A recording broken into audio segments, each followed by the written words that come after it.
Welcome to 60 Second Civics from the Center for Civic Education.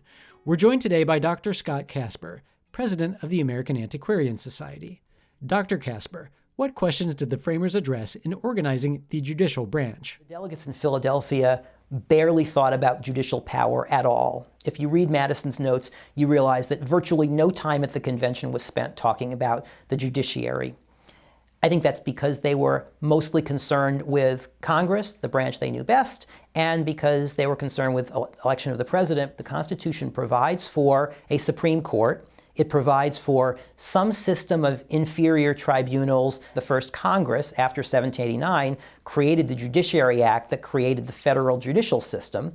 The real question were questions like, should the Supreme Court have only appellate authority, that is, cases that had come from inferior courts, or should there be cases in which the Supreme Court had original jurisdiction, that is, hearing a case from scratch? And so the Constitution specifies which kinds of cases the Supreme Court has original jurisdiction in. And the other big question was about the terms for judges. And we have a system in which, according to the Constitution, justices of the Supreme Court are appointed for life, essentially. Check out more interviews with Dr. Scott Casper in Unit 2 of the We the People Open Course, a free online course on the U.S. Constitution at learn.civiced.org. That's all for today's podcast, 60 Second Civics, where civic education only takes a minute.